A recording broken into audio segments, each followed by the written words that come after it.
Slide to the left. West to east.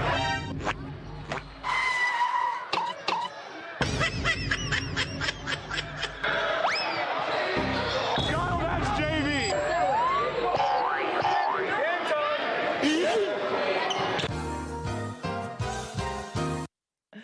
Not So Air Jordan has more than 1.5 million subscribers to his YouTube channel. Hundreds show up to his basketball team tryouts every single time. Turns out he's from right here in North Texas. Joining us on the post, Jordan Gonzalez, known as Not So Air Jordan to many. Thank you so much for being here. Absolutely. Thank you for having me. Okay, so I will go ahead and put it out there. I've never had heard of you and your Gremlin gang, if Yes. you will. I was talking to my daughter, some of her friends, and one of the teen boys' moms was like, "Oh, they're going to this tryout today," and I was like, "What's this tryout?" She's like, "There's going to be hundreds of boys there, hundreds of people trying out." I go, "What is this? What are you talking about?" And she described it to me. She said, "You have this YouTube channel. It's got gazillion subscribers." And she said, "Think like Harlem Globetrotters, kids style, but with an attitude." And I thought, okay, all right. And then I started watching your videos and I got hooked. There we go. I will tell you, is that how do you describe it to people? I think you described it exactly the way that I would want people to view it as. Maybe even more of like the Savannah Bananas, the baseball style. Okay. Just entertainment basketball, just bringing the game back to what it originally was made for. It's a kid's game to have fun. So that's just what we try to do. Yeah. So I'm curious, you have a bunch of teams, right? I do have a bunch of teams. Yeah. Okay. So I think too many now. What ages and where are these teams? So a lot of the teams, like the girls one, is a Kentucky thing just because that specific tournament was specifically for girls. Okay. I have a baby Gremlins team, which is like 5th, 6th, 7th graders, 8th graders. Baby Gremlins. Yes. And I have a high school team, which I travel with in the summer. That's like my main and biggest team. Okay. And then I have a 9th and a 10th grade team. Wow. Yeah, a lot of teams.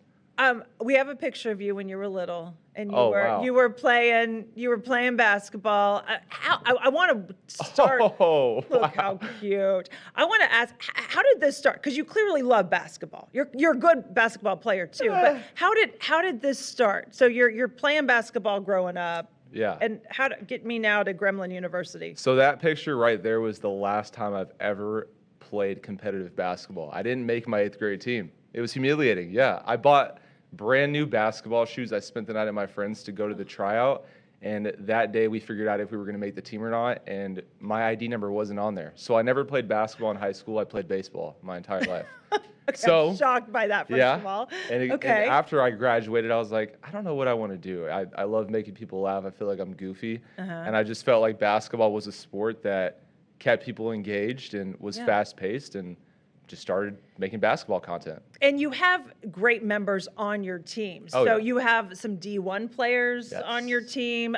You've got a 9-year-old who I was watching. We have some video. This kid can rock it. Yes. I don't know who this kid is, Oh, but I'll tell you, that's Braxton right there. Braxton. That's my guy, Okay. Braxton. He is the cutest little thing. He is. He's also really good at trolling Yes. too, which is interesting. So is it when these kids are trying out for this team, not only do they have to be good, but it seems like they have to have some sort of personality, some entertainment factor to them, some swag, if you will. I don't know what else you call it.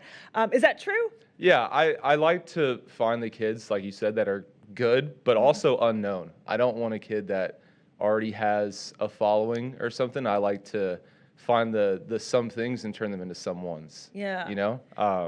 And he's a good example of that. Yeah, I'm going to play a little devil's advocate here. Sure. Because I watch the videos and I see you troll the refs. Troll is going to be my word for sometimes aren't very nice to the refs. That's what we are. And your players do that too. It's part of what entertains people too, I think.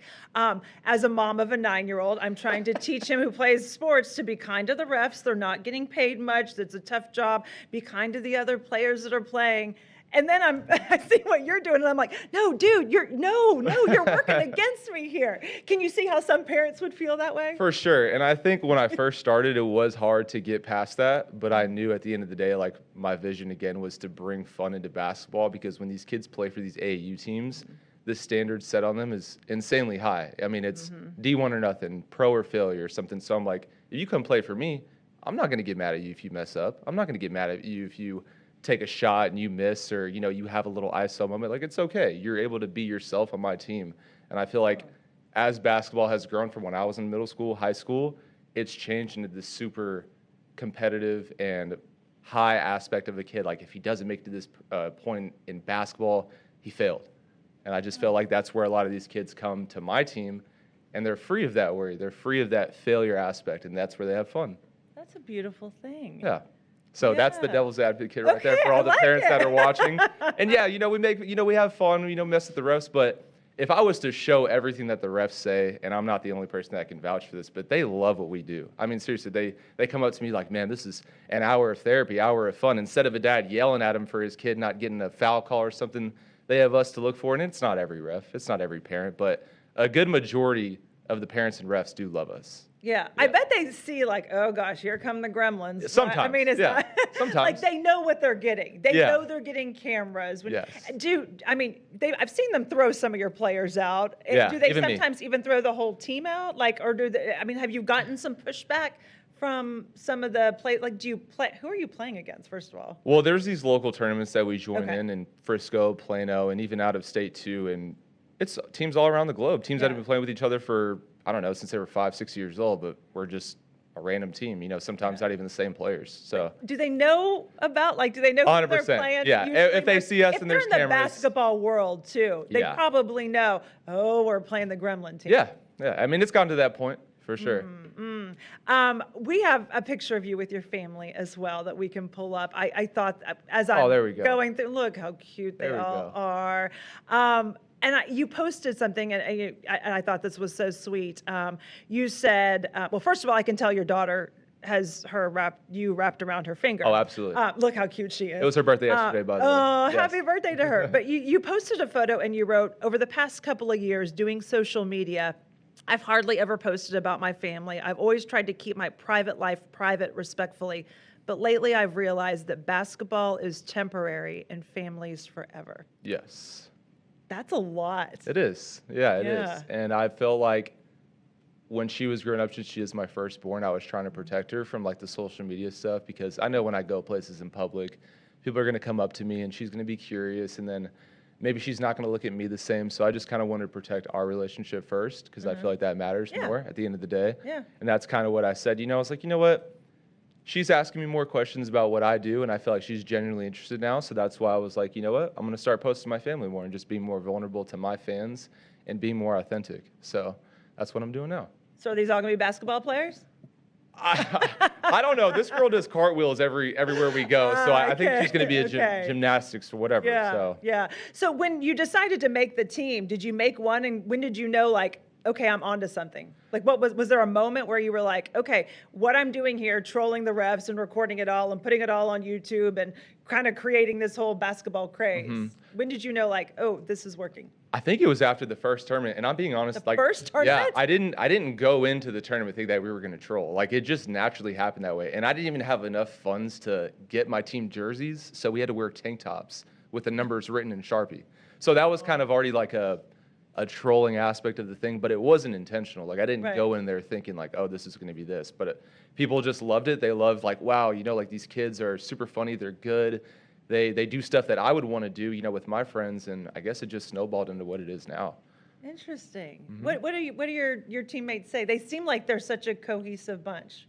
From what they tell me, and they all don't know each other how you would think if you were to watch a video. They all tell me I brought a friendship together that was never once there to begin with. These are kids from all over different schools, different districts, and they come together for a tournament covered all by me. Everything's covered. They just play and have fun. Oh, really? Yeah, everything. Well, like the team boys I was talking to, they knew exactly who was from our area, who's on one of your teams. Yeah. And I was like, oh, wow, okay, I didn't even realize this existed. Mm-hmm. So where do you go from here? Do you keep growing? I saw the girls. We can post that girl video again. You said, here come the girl trolls or something like that. Yeah. And these girls have attitude as well. Oh, and yeah. Boy, they look like they're having fun. They're having so much fun. Those are my lady Gremlins, and I think they're like 14, 15. Kentucky, you said. Yes, right? Kentucky. So I know you have Pittsburgh ties, or where's your other ties? Well, it's all over. It's Miami, Vegas, Oklahoma. Yeah, everywhere. We try to grow the brand. Yeah, here's the girls. Oh yeah, Lady Gremlins right there. They're just a bunch of personalities. So where you're hoping to expand? Are you going to continue expanding? What's the idea? So this summer we're planning a humongous tour where we're traveling to 15 cities, and we are trying to build it more into that Savannah Banana style where we're getting fans involved and just becoming more of like a reality show, getting more people involved, making more people play basketball, and just allowing the game to grow and have fun. Are you having fun? I'm having the most fun of my life. Yeah, I am. I'm having fun. I bet so. And when you do tryouts, are you surprised at how many people come? This local one, yes, I was surprised. I always try to downplay everything that I do. That way when I go into it, it's more of that surprise factor. But when I saw this, I was like, wow, like these kids like really watch these videos. How many kids were there? I want to say over 250. Yeah. I don't know. I mean, they're like, I'm not counting. I don't know. Can you tell like who has the X factor right away? I think. Like how many of those kids out of 250 or whatever did you take or will you I recruited 10. Really? Yes. And I feel like I'm really good at scoping out talent, and I could tell that the kids aligned with what they saw on my videos. And obviously, the tryout is forward to play for my team. So I was like, I want to get the kids that align with what I'm doing. So. Are there any other teams like yours, like in the country? Like, is anyone copying you? I don't know if anyone's copying me what I'm doing, but there are AAU teams out there. I don't even want to give them the light right now. Yeah, I get it. But they're seeing what you're doing, that it's been successful, and they're trying to replicate it. Oh, they're scared of us for sure. They're scared. I think they're more scared to lose to us than to just play us in general. So yes. All right, you can follow along. Not So Air Jordan. It's on. I mean, you're on everything. You've got your YouTube channel, which is like 1.5 million subscribers. Which that's not even views. Those are just people who are constantly watching this. Yeah. And then you're on all the other social medias too. Ma'am. And you're from here. I am from here. Did you go to high school here? I went to Newman Smith in Carrollton. Newman Smith. Yes. Great. Yes. Oh, see, a local guy. Mm-hmm. Love it. Love it. Thanks for being here. Absolutely. I appreciate it. Thank you for having we'll me. put the link so you can follow him along. Thank you, All right. guys. Thank you.